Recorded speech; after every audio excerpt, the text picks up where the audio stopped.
Yeah, yeah, yeah. Show me some. Show me some. Show me some. Good day, madam. Didn't we say we were going to try and... Good day, sir. Okay, all right. We said we were going to try and do them in different ways, and then we'll just grab a big clip of the good day, madam, good day, sir. Good day, sir. Yeah, so I think the last one you were wearing purple. Mm-hmm. This one you're wearing more white. It's a Friday. I feel like I feel like it's Fancy Friday. Fancy Friday. Oh, no, it's not a Friday. We play these on Tuesday, so we're filming it on a Friday. You're probably listening to it on Tuesday. It just whatever. Friday. It's a Friday, so it's a Fancy Friday. Whatever day you want. Okay, make every day your masterpiece. How about that? That's right. That's your day. That's right. Let's go. Go. Oh, I didn't hit my timer.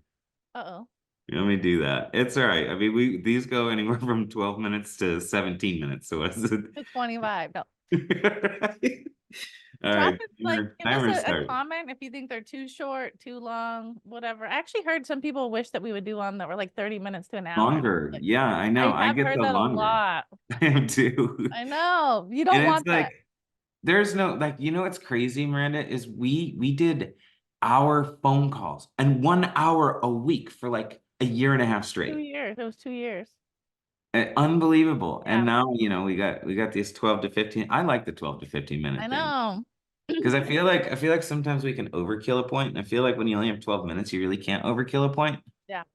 So it seems and then to you be can re-listen to it easier, right? Like that's like you can definitely hit the repeat button instead of like having to listen to a whole nother hour. Didn't we talk about that on stage too? You're like, John, you like TikTok.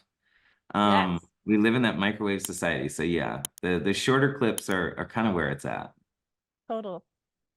So, okay. So I was looking up some statistics, right? And I love saying this. Like, what percentage of people are going to die in the future? I don't know, Miranda. I don't know. Okay. So if everyone's going to die in the future, doesn't that mean that everyone's our target market? Yeah. Okay. Yeah. So let's just get that out of the way, right? Statistically speaking, how many people need like life insurance, mortgage protection? Like how many of them? It's 9 out of 10 people need it. Okay. That means if the person that gets sick, disabled, dies, they're going to lose the home. The family's screwed. So let's just put that in our notes because that is a red hot fact. Okay.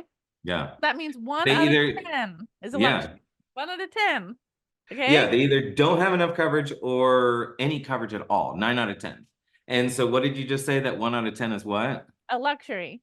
Yeah.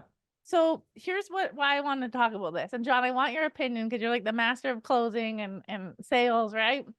So we have a GroupMe string, right? I'm sure we all have a GroupMe, Crew, Slack, whatever. And one of the things that we're posting is like what happens at our appointments. And I'm seeing a lot more than 1 out of 10 saying that it's a luxury. And so that's it, guys. So if you're having more than 1 out of 10 say it's a luxury, you're missing some people, right? So we're going to fix that today. You have 10 minutes, John. Give us what you got. How do we fix it? Miranda, no pressure. No pressure. He's got the pencil right there. He's thinking. He's channeling all of it. No, it's because my brain is going too. It's like you want to know what irks the heck out of me? Oh, what? Like, hold on, let me get my list out. Yeah, right. Not having a fan when he sleeps, silver cutlery, silverware. That's so true. Never mind. So all of the above. Okay. But like what really irks me is when somebody comes out of an appointment and they're like, oh, they couldn't afford it. What? What? Hold on. Like take a step back and understand what you just said out loud. They couldn't afford it? Like, what the hell does that even mean? Like, so, okay, so if she dies, it's just one less mouth to feed. It's going to be easier for the family to live. It is one of the stupidest things I've ever heard in my entire life. They didn't want to afford it. Yeah. Right? Because people that are actually genuinely understand the importance of exactly what it is that this is going to do for their family, They start cutting back on cell phone bills. They cut back on groceries. They go from Walmart to Aldi or whatever, right? So this is absolutely positively drives me insane to hear that, like, oh, luxury, oh, they couldn't afford it. Like, no, just tell me they said no, because that's exactly what happened. Okay, so like, let's stop saying the stupid luxury thing, because we could dig in so deep and stop saying that they couldn't afford it, because they just told me no. All right. So now let's understand why they're telling you no. What are some simple processes and steps that and actual steps that we can take in order for people to start saying yes to us and yes to their family? And so, Miranda, you like kind of helped me here a little bit, because you were kind of kicking off some of that really good stuff when we were kind of talking about this earlier, and you were saying like how long, right? There was something about $1 million, right? Yeah, So kind of kick that part of it off for me. okay. So yeah, I was diagnosing an appointment with an agent, and they said luxury, and I said, okay, well, tell me about the client, right? And they said that they already had $1 million policy, and they already had some like money saved up, and yada yada yada. And I was like, okay, no problem. That's good, and that's awesome that they have, you know, a policy already. So how much did these people make per year? And I think he made like 150 a year, right? And he had $1 million. And I'm like, okay, what else? And kind of got the list together. So if somebody has $1 million and they make $150,000 a year, how long is that policy going to last their family as income replacement? Yeah, right. 6 years, So something like that. I'm like, 6 and a half. what are they going to do after that 6 years? And what about all the other, you know, expenses? And they had little kids and a spouse, and they went, I don't know. And I was like, okay, so was it really a luxury, right? No, but the problem was that when we hear these big numbers, oh, buddy has $1 million and they have this, the only reason people can even get that much coverage is because they make a lot. Like, they're not just going to give anyone $1 million policy. Like, they have to qualify for that. Right. But Why do it's you just, think they're asking you how much you make in the application every single time? Right? It's because they're yeah, doing it to their algorithms. And that's so good. And buddy, that's all you did, is you literally asked the questions that to the agent that you would have asked the client. Right. And so it's just like, that's what I love. Go back somewhere on one of our pre-recorded podcasts and listen to like the fact finding and kind of how we did that, because the fact finding will address the luxury. It will also address the people that are broke. And yeah, some people do, like, they skip that part of the process because they think that they have to go through this presentation so much. I'm gonna tell you right now, if you're getting luxury, you're getting I can afford it, I'm going straight to that fact finding every single time. That fact finding uncovers so much, because it's going to get into all that. All right. I used to be so afraid, Miranda, when people would tell me that they have $1 million to $5 million policy. It would drive me absolutely bananas. And I'm like, oh my God, okay, all right, you're set, right? You're fine. Well, no, they're not. That coverage was already put in place for a reason, and we just have to understand what that reason is. And I promise you, all you have to do is ask. So, Randy, you say that you have $1 million in coverage. What was the original intention when you pulled that policy out on yourself? They're always going to say, I just wanted to make sure that my family was okay. All right. So you got it for income replacement, kids' college tuition, or was it just primarily income replacement? Oh, no, just income replacement. What did I just do there? I planted a seed saying, look, we have to also worry about kids' college tuition. You just have income replacement. I can start planting so many different seeds in their brain, right? Look, you look like you want to say something. So what he said is so important. Everything that they have needs a label. Like, you get Yes. your label maker out.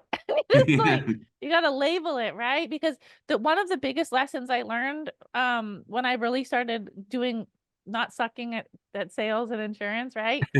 Was everything, people compartmentalize their life insurance, and we got to help them with that. So, okay, so we've got this $1 million for income replacement, and then maybe there's a separate kids policy, right? Maybe there's an IUL for the kids, for their school, whatever. Then maybe they have a burial policy that we're going to help them with. Maybe now they have another term, whatever, mortgage protection. Like, Yeah. people want to compartmentalize this stuff. And at the end of the day, that's what's easiest for the family, because there could be an envelope that said, this is for the mortgage sitting. Yeah. And I use it in my why. Imagine that there was an envelope sitting in the safety deposit box that was a year of mortgage payments right in there. Boom. Yeah. Right. Right. So it's our responsibility. And what John did is he planted the seed. People are going to waffle around. Oh, yeah, for my family. Okay. So what was that, for income replacement or blank? Label. Move Right. on. Right. Oh, that's for retirement. Label. Right. That's for this. Label. And like, that's it. Because now we've spent all their money already. Exactly. Right? So Exactly. I'm telling you, that quit with this luxury shit. Okay. Stop it, because it's just so far from true. It's not even funny. And you're absolutely spot on, Miranda. It's just labeling it, right? And really just think through it a little bit. And all you have to do is just ask the question. And then, okay, so all right, we have 5 years, 6 years worth of income replacement. What about kids' college tuition? Okay. What about just emergency money when stuff pops up? You know, just crazy accidents. Do we have anything for that? Okay, how about just for your mortgage? Do you guys still have a balance? All right, what about for that? Also, how about kind of that final expense and burial? Oh, well, they can use, oh, so you want them to use that from your income replacement? Oh, okay. Right. And so like this is like, go back to the role and purpose and think of how all of, and just grab that as a checklist from the role and purpose. Okay. And talk about the kids' grow up plans, talk about final expense and burial, like, and just ask them, who do you have your final expense and burial policy with? Who do you have your retirement planning with? Who do you have your life insurance with? Who do you have? And okay, how much do you have? Okay, and what was the original intention when you pulled that policy on yourself? Okay, all right, final expense. How much coverage did you have, and what were you hoping that would do for you?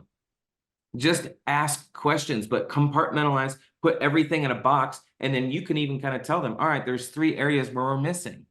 And I'm telling you, the crazy thing is the people that have big policies like that, multiple policies, they care about their families. They're going to go the extra mile for things that they did, that their other agent didn't get them thinking about, that you now get to think about with them. And they have money. Right? yeah. So like, don't be afraid. It's insane to me. So no more luxury. I don't ever want to hear that ever again come out of anyone's mouth. All right. I'm going to beat that dead horse. And don't you dare ever tell me that somebody is broke, because it's so stupid. Because their situation will not get any better. And we can, Miranda, I could spend an hour on the broke people. I really Yeah, could. if they are don't have, let's say, $25, $30, $50 a month for a life insurance policy, how are they going to afford a funeral? How's that family going to survive without them or their income or their help? Like, how, if you really wholeheartedly sit there and have this very uncomfortable conversation with people, Yeah. you have, if you're getting that, you're not going deep enough on this Correct. stuff. You're just not. And you should be at the point where you're almost uncomfortable asking. That's how you know you've gotten far enough, where it's like, you can see they're uncomfortable, you're uncomfortable, then you're good. And then you're Yeah. not going to And get talk luxury. and like talk about being uncomfortable. Like, listen, I'm uncomfortable, so you have to be too. But this is unfortunately the conversation that a lot of people don't have. So Yep. it's okay. I just really want to have this because I don't want you guys being one of those statistics that have to go on Facebook and open up a GoFundMe. Because from what I see right now, that's the position that you're going to be put in. And could you imagine having your wife's body just sit there for multiple weeks at the morgue because you can't afford it? Like, how would that make you feel? Wow. You know? So, I don't know. Stop. So if it's more than 1 out of 10, and here's something that, John, I learned from you a long time ago, sitting in my car, driving to my appointment, trying to figure this business out. And you said you go through the fact finding, and once in a while, again, it's no more than 10%, you're going to have someone that's a luxury, right? And don't be afraid to tell them. Be like, you know what? I went through this, and to be honest, Miranda, this is more of a lot of times it's a necessity, but for you, this seems like it's more of a luxury. Yeah. And I said this, I went in this house, and I remember I was having a really bad day. I was going through my divorce. I was in my car crying. And then I was actually not going to go in. And the client knows that I went through their gated community, and he knocked on the door of my car window. He's like, "Are you coming in?" I'm like, "Ah." So I like, whatever. I pulled myself together, went in there, went through the whole process. And I got to the end, and I'm like, "Listen, sir," he was like a retired doctor. I said, "This is more of a luxury than a necessity." And he goes, I "You like know what?" luxuries. He goes, "You're right." He goes, it is more of a luxury. And I like luxuries. And I Yeah. think I'm going to go with the one that's $1,000 a month. Yeah. And I went, okay. And that was that. And like, but What's if your I last didn't name? tell him, if I didn't tell him that, and tell him, hey, listen, it is a luxury for you. And I did that in that way. There's no way, because if I would have sat there trying to convince that dude, but because I like told him, dude, you got your stuff together. I think it was his third house, and like he had more assets than he knew what to do with. He signed up $1,000 a month just from Yeah. that. So, All because you listened to John. Can you believe I know. that? I have to give John credit for that one. And here's the thing, I had the process down. Because that's the thing why we preach this process. So even when you're having a bad day, you're still sticking to the same process like 80-90%. So even on a bad day, you can still win because you're not coming up with it for the first time. You're just doing the same thing with like a little bit of margin difference. So yeah. So if y'all don't want to suck at sales and you want to quit telling your upline that you just sat with a luxury or that people were broke, stop it. We love you guys. We John's appreciate gonna hunt you listening. down. We're adding Yeah. John Ziller to every group me string. Yes, please do. And I promise you, if I see that L word, Just keep on, you don't want to. that just means you have work to do, and keep work. Don't be okay with it. You know, let's work on it. Let's get better. That's what we're all here for. And Yep. you can help 9 out of 10 people you get in front of. You just I can't. promise you can. Miranda, I 47 out of 47. I'll never forget it, between like June and July. And then I'm like, oh, I'm gonna do 50 in a row. And then that's when I skipped a step. That's when he sucked at sales right there, Made a y'all. mistake. You can't, you could truly help out everyone. You can. So you don't want to suck at sale, what should they do, Mer? Like or subscribe. Hell yeah. We'll see you next time. Bye, y'all. Yeah, yeah, yeah. Show me some. Show me some. Show me some.